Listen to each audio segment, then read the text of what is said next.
se lever pour annoncer le nom de Jésus. La louange et la gloire sont à notre Dieu. Nous avons la victoire du Fils venu des cieux. Remplis du Saint-Esprit, nous pouvons proclamer l'infinie grandeur de ses bienfaits. Seigneur, éveille-nous, Saint-Esprit, remplis-nous. Oh Jésus, conduis-nous, pour le combat tu marches devant nous. Seigneur, éveille-nous, Saint-Esprit, remplis-nous. Oh Jésus, conduis-nous, pour le combat tu marches devant nous.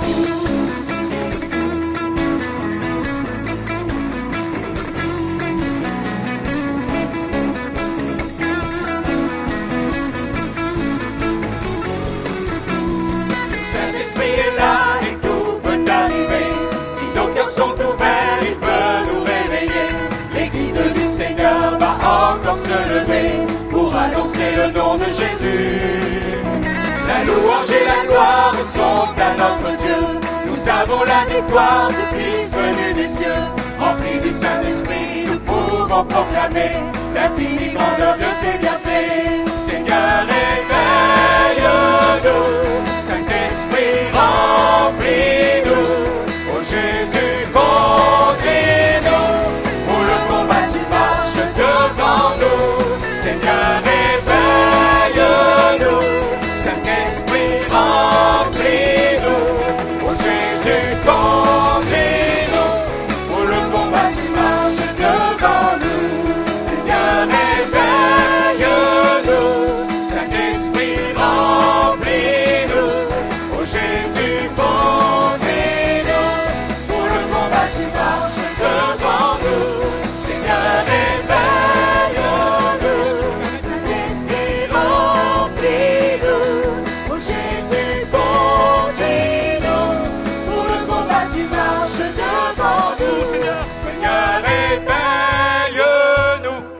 Saint-Esprit, remplis-nous de tout votre cœur.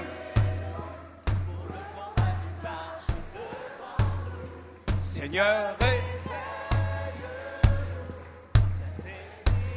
un peu plus fort, on ne vous entend pas. On le reprend. À vous, bien fort. Seigneur,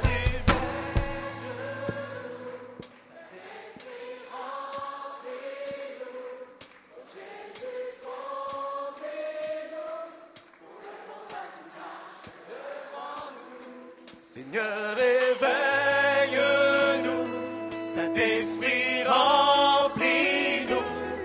Jésus, conduis-nous, pour le combat tu marches devant nous. Seigneur, éveille-nous, Saint-Esprit, remplis-nous. Oh Jésus, conduis-nous, pour le combat tu marches devant nous. Seigneur, éveille-nous, Saint-Esprit, remplis-nous. Oh Jésus, conduis-nous, pour le combat tu marches devant nous. Pour le combat tu marches devant nous. Pour le combat tu marches devant nous.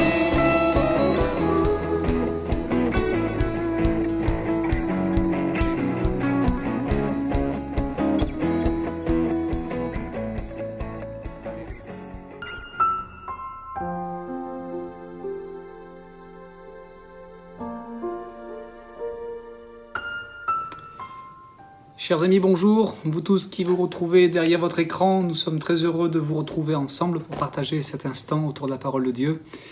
Et il est un chant que nous chantons dans nos églises, quand nous n'étions pas en confinement, qui s'intitulait « Ouvre les yeux de mon cœur ». Je ne sais pas si derrière votre écran vous connaissez ou pas ce chant, mais en tout cas c'est le titre qui sera donc nommé ce soir à notre méditation, notre pensée, qui est aussi comme une prière que nous pourrions faire monter à Dieu. Oui, Seigneur, ouvre les yeux de mon cœur. Et il est vrai que les yeux du cœur parfois voient bien mieux que les yeux de la tête, par une sorte d'intuition ou de conscience, bref, les yeux de notre cœur, quoi, si vous voulez, en quelque sorte. Seulement, quand le cœur est voilé, comment peut-il voir ?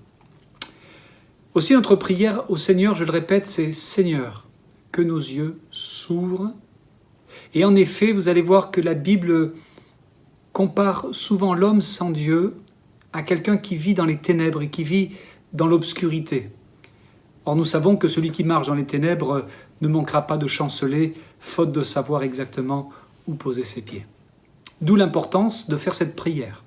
Oui, Seigneur, que nos yeux s'ouvrent à ta lumière.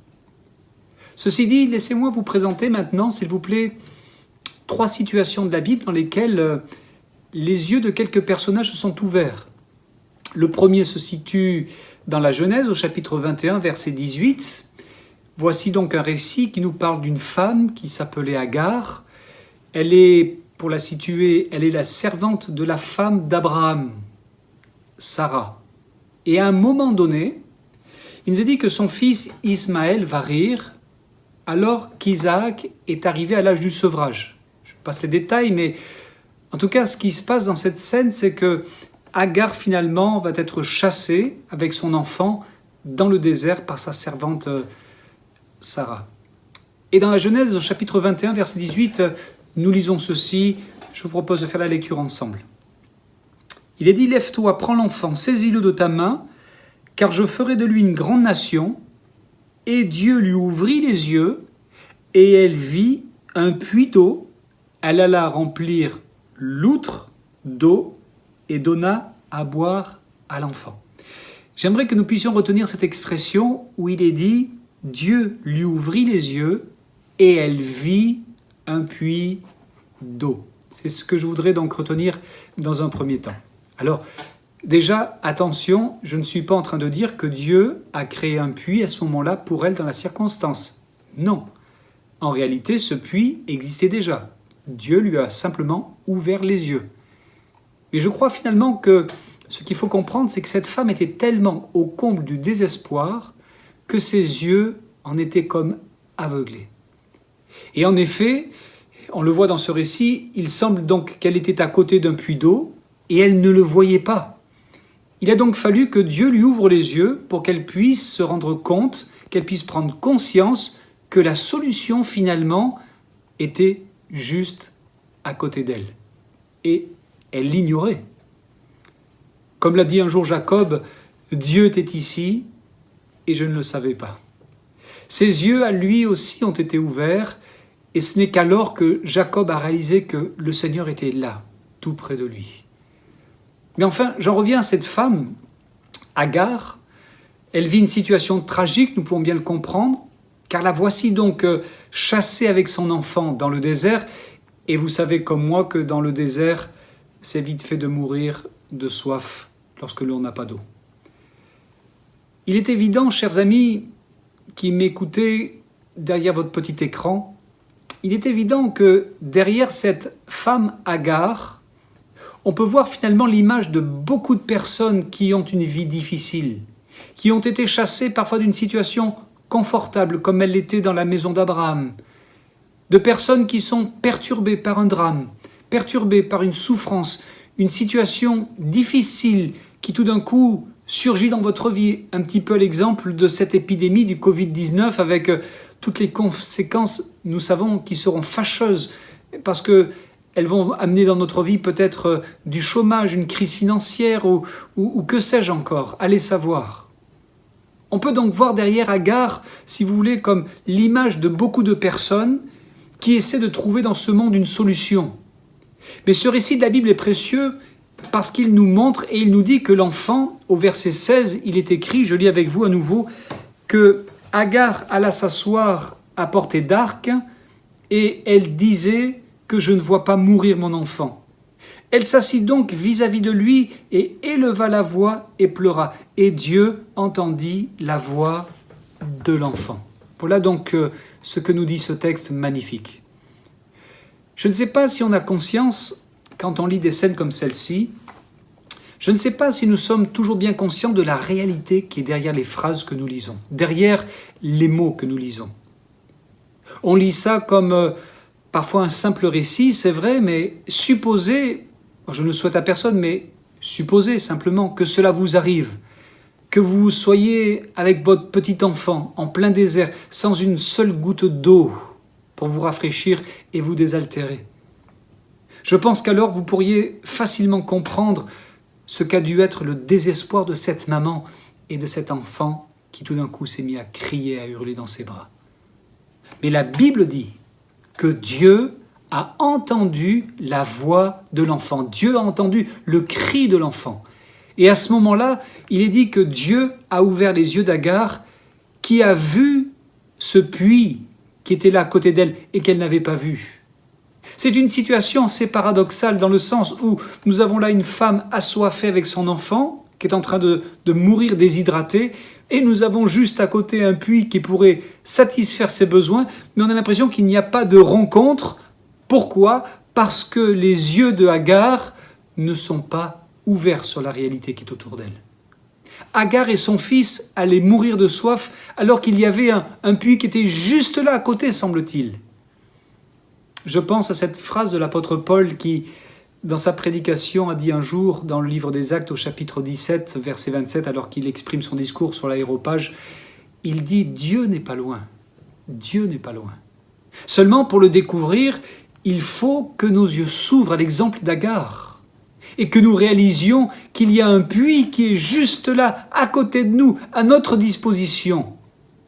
Alors bien sûr, je pense qu'il est facile de faire le rapprochement entre les yeux de Agar qui ont été ouverts et ce que Jésus un jour a dit à la Samaritaine. Rappelez-vous, lorsqu'un jour Jésus lui a dit « Si tu connaissais le don de Dieu et si tu savais qui est celui qui te parle, tu lui aurais toi-même demandé à boire et il t'aurait donné de l'eau vive. » Combien il est tragique de voir qu'il y a autour de nous tellement de gens, de personnes qui meurent de soif moralement, spirituellement, alors qu'il y a un puits qui est juste là à côté d'eux.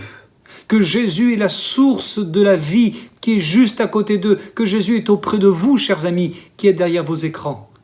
Et Dieu a le désir de vous sauver. Dieu a le même désir de vous abreuver. Jésus a le même désir de vous désaltérer ce soir, vous qui m'écoutez. Et au lieu de cela, parfois nous voyons des personnes qui s'endurcissent au point de ne pas faire appel au Seigneur. Quel dommage, quelle tristesse, quel gâchis pour leur vie, alors que le puits est juste à côté d'eux pour les désaltérer. Mais si aujourd'hui, chers amis, vous lui faites appel, alors je suis convaincu que vos yeux s'ouvriront et vous verrez que la solution, elle n'est pas à l'autre bout de la terre, elle n'est pas à l'autre bout du monde, comme parfois certains le pensent. Elle n'est pas aux antipodes, non, certainement pas. Certaines personnes sont parfois prêtes à faire toutes sortes de sacrifices, toutes sortes de voyages pour essayer de trouver Jésus en se disant peut-être qu'à un certain endroit, plus qu'à un autre, il y sera plus présent qu'ailleurs. Non, c'est une erreur. Pas la peine de chercher Dieu à Lourdes, pas la peine de chercher Dieu à la Mecque, pas la peine de chercher Dieu sur les rives du Gange ou dans je ne sais quel lieu sacré de ce monde, ou de faire je ne sais quel pèlerinage pour trouver Dieu. C'est une erreur fondamentale. Jésus a dit que ceux qui adoreront le Père n'iront ni sur le mont Garizim, ni à Jérusalem. Parce que comprenons bien que Dieu n'est pas plus présent à Jérusalem que chez vous ce soir, derrière votre écran. Jésus est là. Et il suffirait juste que vos yeux s'ouvrent et que vous puissiez aller boire à sa présence, à sa personne bénie. La fin du passage dit que Dieu lui ouvrit les yeux et elle alla remplir d'eau l'outre et elle donna à boire à l'enfant. Rappelez-vous de cette parole de Jésus dans l'évangile de Jean, chapitre 7, verset 37, où Jésus dit ceci, « Si quelqu'un a soif, qu'il vienne à moi et qu'il boive. » Oui, chers amis, c'est aussi simple que cela. Jésus est là, tout près de vous. Il faudrait juste que vos yeux, que les yeux de votre cœur puissent s'ouvrir maintenant, ouvrir le cœur au Seigneur, pour que vous puissiez le réaliser et en le réalisant, l'invoquer selon ce qu'il a promis. Invoque-moi au jour de la détresse, je t'exaucerai et tu me glorifieras. Amen.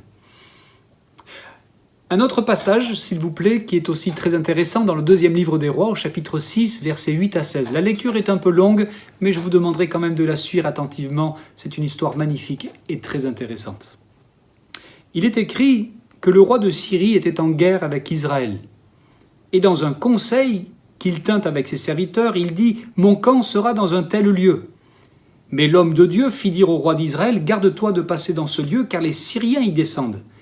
Et le roi d'Israël envoya des gens pour s'y tenir en observation vers le lieu que lui avait mentionné et signalé l'homme de Dieu. Cela arriva non pas une fois ni deux fois. Le roi de Syrie en eut le cœur agité, il appela ses serviteurs et leur dit « Ne voulez-vous pas me déclarer lequel de nous est pour le roi d'Israël ?» Il pensait qu'il y avait un traître, qu'il y avait un espion dans son équipe.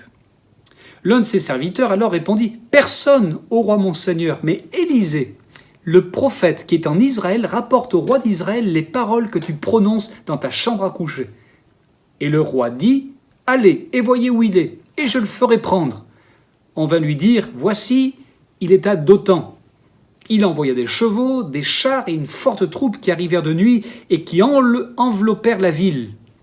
Le serviteur de l'homme de Dieu se leva de bon matin et sortit, et voici une troupe entourait la ville avec des chevaux et des chars. Et le serviteur dit à l'homme de Dieu, « Ah, mon Seigneur, comment ferons-nous » Il répondit, « Ne crains point, car ceux qui sont avec nous sont en plus grand nombre que ceux qui sont avec eux. » Ne crains point, car ceux qui sont avec nous, je répète, sont en plus grand nombre que ceux qui sont avec eux. Élisée pria et dit, « Éternel, ouvre ses yeux pour qu'il voie. » Et l'Éternel ouvrit les yeux du serviteur qui vit la montagne pleine de chevaux et de chars de feu autour d'Élisée. C'est un texte, un récit aussi qui est merveilleux et absolument magnifique. Je reciterai à nouveau la fin de ce que nous avons lu dans un instant, mais voici une situation qui nous montre que tout est possible à Dieu. Entre parenthèses, regardez bien. Si l'homme de Dieu était rendu capable de révéler au roi d'Israël ce que fomentait comme plan de bataille l'ennemi, à savoir en l'occurrence le roi de Syrie, ça veut dire que Dieu est un Dieu qui est capable de révéler les choses les plus secrètes, les choses les plus cachées, les choses les plus dissimulées. Oui, Dieu est capable de les révéler, car Dieu est un Dieu de révélation. Et il peut arriver parfois que ce que l'on a voulu justement cacher, c'est justement ce que Dieu révélera. Alors, puisqu'il va les révéler tôt ou tard, autant les lui apporter et ne rien cacher de notre cœur à Dieu. Dieu est capable, oui, de faire en sorte que les projets iniques parfois même soient dévoilés. Nous croyons encore aujourd'hui que les dons du Saint-Esprit ont la faculté de révéler les choses, de faire connaître les choses, de faire remonter certaines choses, alors qu'elles sont inconnues au cœur des hommes. J'en reviens à mon texte. Alors ici, c'est le roi de Syrie qui, dans son conseil secret, dans sa tente avec son quartier général, élabore des plans de bataille, et au même moment, le Saint-Esprit, l'Esprit de Dieu, révèle les choses à Élisée qui se trouve bien des kilomètres plus loin. L'Esprit de révélation. Oui, chers amis, ça existe. Donc, quand le roi de Syrie a vu cela, il a envoyé une armée pour arrêter Élisée. Le matin suivant, quand le serviteur d'Élisée s'est levé, il a eu, comme un coup au cœur. Parce qu'il a regardé vers les montagnes et il a vu la ville tout autour où il était avec son maître Élisée. Toute la ville était encerclée par l'armée adverse. Il y avait des chevaux, il y avait des chars, des soldats, des cavaliers de partout. Et le serviteur d'Élisée a eu un coup au cœur devant une telle vision. Il a dit « Ah mon Seigneur, comment ferons-nous » Et il est vrai que 2 hommes contre l'armée de Syrie, avouant que, humainement parlant, c'était plutôt mal engagé et que l'affaire serait vite pliée et conclue. Comment ferons-nous ? Comment ferons-nous ? N'avez-vous jamais dit cela, chers amis derrière votre écran, qui m'écoutez ? N'avez-vous jamais dit cela ? Comment ferai-je ? Comment ferons-nous ? Peut-être que vous m'écoutez en ce moment, vous regardez derrière votre écran ce message et peut-être que pas plus que quelques heures en arrière, ou peut-être hier ou les jours précédents, devant une situation, devant une certaine nouvelle que vous avez reçue, vous vous êtes demandé « Mais comment vais-je pouvoir bien faire ?» devant telle ou telle situation complètement bloquée pour laquelle il n'y a pas de solution humainement parlant. Et il arrive que nous soyons parfois devant des impossibilités, devant des incapacités, où il nous est humainement impossible de nous en sortir, c'est vrai. Et où nous disons, comme le serviteur d'Élisée l'a dit, comment ferons-nous ? Comment ferons-nous ? Mais finalement, cette question, même si elle est compréhensible et pertinente dans la circonstance, cependant, ce n'est pas la bonne question, parce qu'il ne pouvait rien faire devant l'armée de Syrie. 2 hommes contre toute une armée, il ne pouvait rien faire. Il fallait simplement avoir les yeux ouverts sur ce que Dieu allait faire, sur ce que Dieu était capable de faire. Alors en continuant la lecture, on voit que Élisée va exhorter son serviteur en lui disant, et nous l'avons lu, « Ne crains pas, car ceux qui sont avec nous sont en plus grand nombre que ceux qui sont avec eux. » Et puis il va leur dire, Élisée pria et dit, « Éternel, ouvre ses yeux pour qu'il voie. » Et nous savons que l'Éternel ouvrit les yeux du serviteur qui vit la montagne pleine de chevaux et de chars de feu autour d'Élisée. Qui étaient ces chevaux? Qui étaient ces chars de feu? Nous pouvons facilement émettre l'hypothèse que c'était certainement une manifestation de la puissance de Dieu révélée, manifestée, certainement au travers des anges. Savez-vous que les anges existent? La Bible en parle. Elle dit que les anges sont des esprits qui exercent un ministère en faveur de ceux qui doivent hériter du salut. En général, on ne voit pas les anges parce que si nous les voyions, nous aurions peut-être envie, tellement nous serions impressionnés, de nous prosterner à leurs pieds, de les adorer.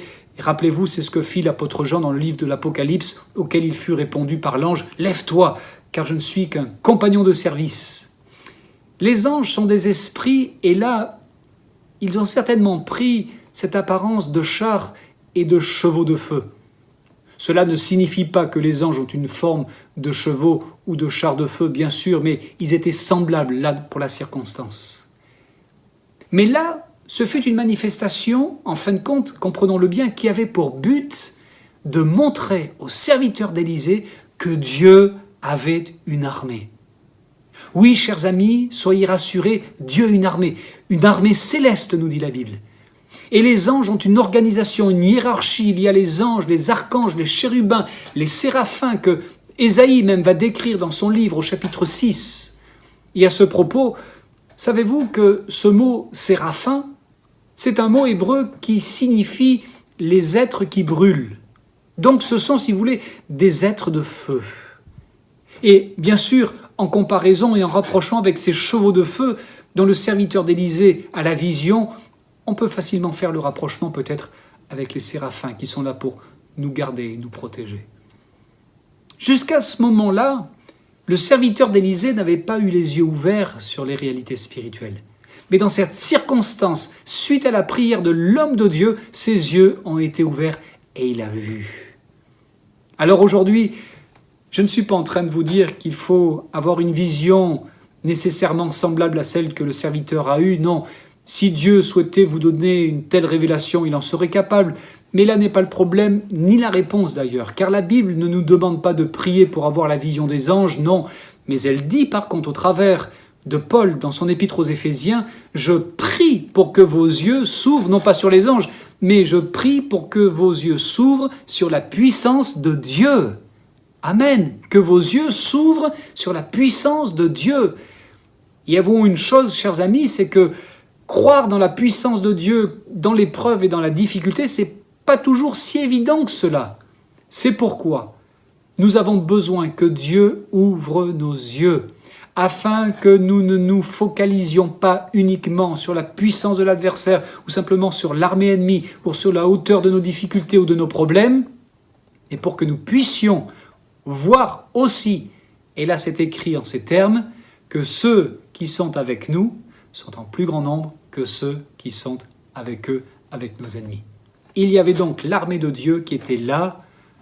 Ah, chers amis, je me dis ce soir que si nous pouvions voir en cet instant ce qui se passe dans les lieux spirituels, si nous pouvions voir, n'est-ce pas, Dieu et sa puissance, Jésus à la droite du Père et l'Esprit qui se manifeste tout autant, oui, chers amis, ceux qui sont avec nous, ceux qui sont avec toi, ce soir, mon ami, sont en plus grand nombre que ceux qui sont contre toi.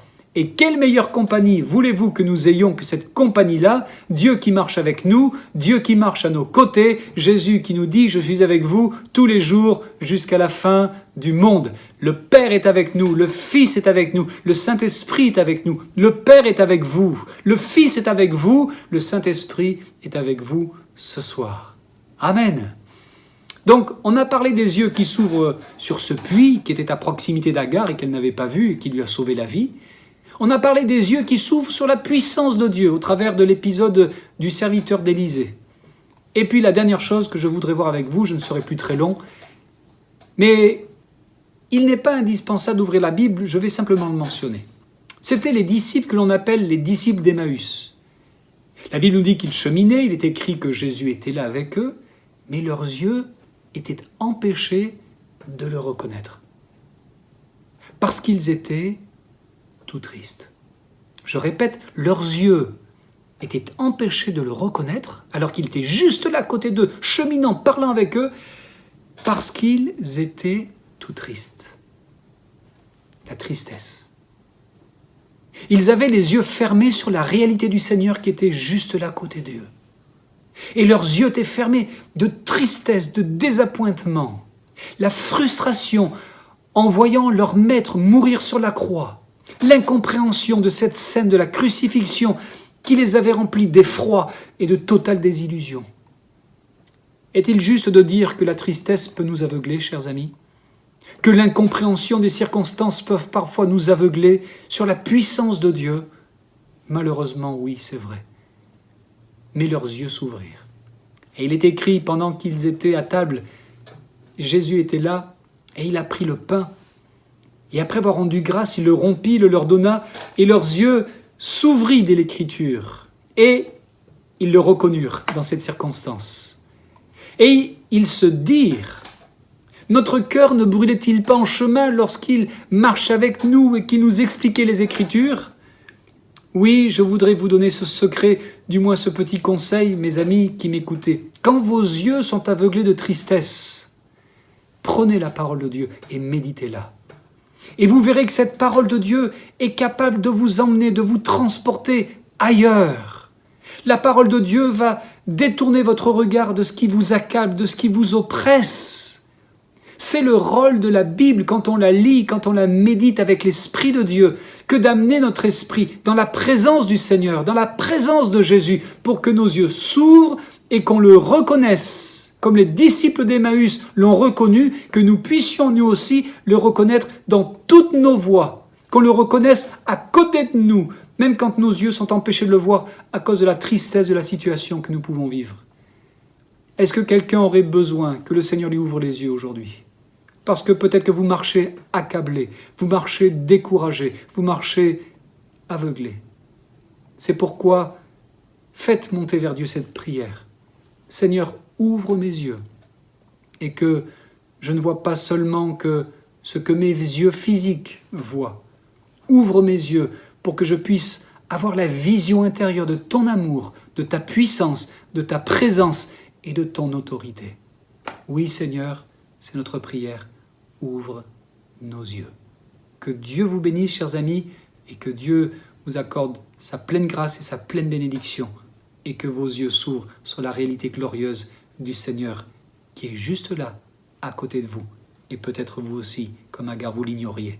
Et maintenant, vous le savez donc. Cherchez-le, invoquez-le, demandez-lui de s'approcher de vous, et il le dit qu'il le fera. Amen. Que Dieu vous bénisse, chers amis. À bientôt, s'il plaît à Dieu. Si vous souhaitez davantage d'informations sur les programmes vidéo ou audio de la semaine, connectez-vous sur le site vie.re. Nous vous encourageons également à écouter les 2 radios chrétiennes de Lille, Radio Vie qui diffuse dans le nord, l'est et le sud, et RM9 qui diffuse dans l'ouest. Ces 2 radios diffusent également sur Internet. Vous pouvez également retrouver toutes les informations sur le site addréunion.fr, le site officiel des Assemblées de Dieu de la Réunion. Vous y trouverez tous les communiqués officiels, ainsi que les coordonnées des pasteurs de votre région. Vous y trouverez également les sujets de prière. Que Dieu vous bénisse et à très bientôt sur vie.re.